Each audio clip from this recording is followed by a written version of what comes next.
महोदय, हमें ये बात समझ में नहीं आ रही है और इसका कोई तर्क हमें बताना चाहिए कि हर लोकसभा के अधिवेशन के अंदर आप ये constitution, schedule caste and schedule tribes orders amendment bill लेके आते हैं, अलग अलग राज्यों का, कभी कर्नाटक का लेके आते हैं, कभी जम्मू एंड कश्मीर का लाते हैं, आज आपने उड़ीसा का और आंध्र प्रदेश का लेकर आए हैं। ये बहुत अहम मुद्दे हैं कि जहाँ पर आप कॉन्स्टिट्यूशन अमेंडमेंट अगर कर रहे हैं, किसी ट्राइब को इंक्लूड कर रहे हैं, तो आप एक कॉम्प्रिहेंसिव बिल लेके आइए पूरे देश भर का। टुकड़ों टुकड़ों के अंदर लाने का हमें भी कुछ तर्क समझ में नहीं आ रहा है कि इसके पीछे आपका मकसद क्या है। एक बात मैं ये कहना चाहता हूँ अध्यक्ष महोदय कि जब सरकार को किसी को कुछ देना नहीं होता है तो सबसे आसान तरीका ये होता है कि एक कमेटी बना लो।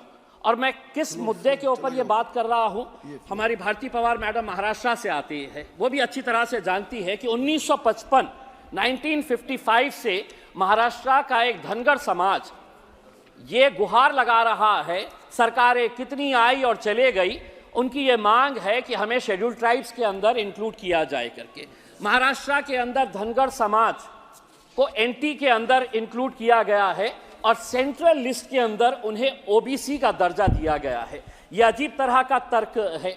आप ये भी अच्छी तरह से जानते हैं कि धनगर और धनगढ़ एक ही है। धनगर समाज के सभी लोगों का कहना है कि दूसरे राज्यों के अंदर चूंकि वहां पर धनगढ़ लिखा हुआ है और महाराष्ट्र के अंदर इन्हें धनगर बोलकर बुलाया जाता है, तो महाराष्ट्र की सरकारों ने इन धनगरों के साथ कैसी नाइंसाफी की। कहते हैं कि नहीं, ये स्पेलिंग मिस्टेक है, आप धनगर नहीं है तो आपको एसटी के अंदर हम इंक्लूड नहीं कर सकते हैं।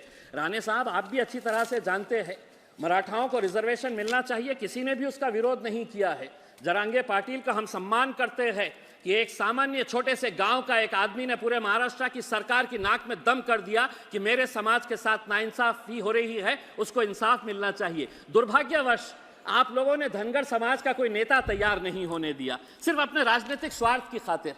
धनगरों की आबादी कितनी है? धनगरों की 45 जमातें जो है, ट्राइबल जो है, वो महाराष्ट्र के अंदर है, लेकिन उनका पॉपुलेशन कितना है अगर पूछेंगे तो कोई नहीं बताएगा। कोई कहता है कि 4% है तो कोई कहता है कि 10% है, क्योंकि 2011 के सेंसस के हिसाब से ये बातें चले आ रही है। इसीलिए जब कास्ट सेंसस होगा तो इनका भी डेवलपमेंट उसी के हिसाब से होगा कि इनकी आबादी कितनी है, जिसकी जितनी संख्या भारी उसके हिसाब से ही सब काम चलता है। तो हमारा ये कहना है कि अब महाराष्ट्र सरकार इनको कुछ दे नहीं रही है, तो 20 नवंबर 2023 को राणे साहब एक बार फिर से धनगरों के हाथ में लॉलीपॉप दे दिया गया कि एक कमेटी हम बना रहे हैं।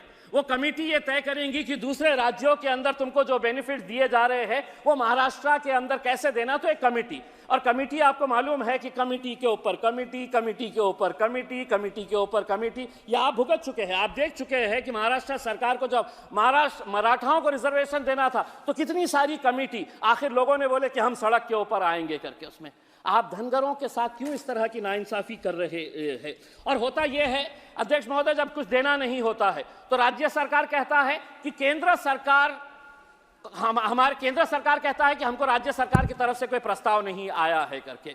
जबकि पृथ्वीराज चौहान, जब कांग्रेस के नेता और कांग्रेस के लीडर जब मांग ये करते हैं कि इनको देना चाहिए, तो उस वक्त उन्होंने झूठ कहा था कि हमने ऑलरेडी केंद्र सरकार को भेज दिए हैं, धनगरों को रिजर्वेशन मिलना चाहिए। सरासर पृथ्वीराज चौहान साहब जो उस वक्त के मुख्यमंत्री थे, उन्होंने झूठ बोला था, कोई प्रस्ताव नहीं भेजा गया था। अब तो आपकी ही सरकार है, महाराष्ट्र के अंदर भी आप बैठे हुए हैं, केंद्र के अंदर भी आप बैठे हुए हैं, तो ये एक दूसरे के ऊपर इल्जाम लगाने का कोई फर्क यही नहीं है। आपको अगर सही मानों में इंसाफ देना है तो आप दे सकते हैं, लेकिन आप इसी तरह का महाराष्ट्र के अंदर आपको मालूम है कि धनगर समाज, अगर हम 48 लोकसभा की सीटों की अगर हम बात करते हैं तो 4 लोकसभा की सीटों के अंदर तो सिवाय धनगर का कोई आना ही नहीं चाहिए। आप अच्छी तरह से जानते हैं बारामती पूरा टोटल उनका इन्फ्लुएंस है, माढ़ा पूरा टोटल धनगर समाज का आना चाहिए, शोलापुर, सतारा, ये 4 लोकसभा की सीटें। 288 विधानसभा की सीटों की अगर हम बात करते हैं तो कम से कम 35 से 40 विधानसभा की ऐसी सीटें हैं जहां पर सिर्फ धनगर समाज का ही प्रतिनिधि वहां से चुनकर आ सकता है। धनगर समाज का अध्यक्ष महोदय एक इतिहास रहा है। अहिल्याबाई होलकर का आपने नाम सुना होगा। एक महारानी थी जिसने अपने समाज के लिए 18वीं सदी में मालवा रीजन की वो महारानी थी, लेकिन उसकी पहचान महारानी बोल के नहीं है।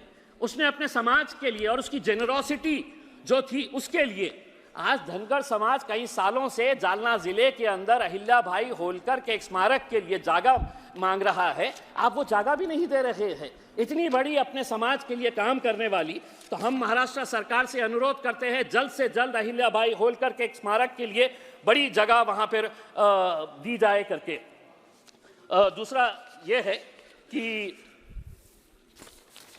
ये जो अलग अलग समाज के ये आ रहे हैं, अध्यक्ष महोदय, मुसलमानों के बारे में भी सांसद कहते हैं कि मुसलमानों को भी रिजर्वेशन देना चाहिए, लेकिन मैं आपको ईमानदारी के साथ कहता हूं, मुझे आपसे मांगना मतलब यह है कि मैं अपना साथ दीवार के ऊपर फोड़ने के बराबर, क्योंकि आप लोगों ने तो हमारे साथ एक ऐसा रवैया इख्तियार कर लिया है कि हम आपको सिर्फ सांस लेने दे रहे हैं, यही बहुत बड़ी बात है।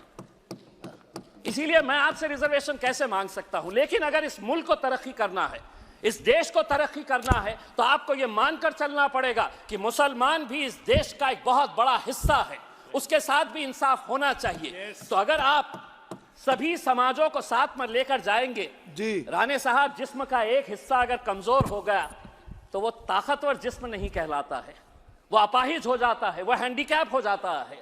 इसीलिए आपको अगर इंसाफ करना है तो आप जिस तरह से आज ओडिशा और आंध्र प्रदेश के शेड्यूल्ड ट्राइब्स को इसके अंदर ऐड कर रहे हैं, मेरी ये मांग है कि धनगरों को भी आप महाराष्ट्र के अंदर जल्द से जल्द रिजर्वेशन देने का फैसला करिएगा और कुछ इंसाफ मुसलमानों के साथ भी करेंगे, कभी ना कभी तो करेंगे।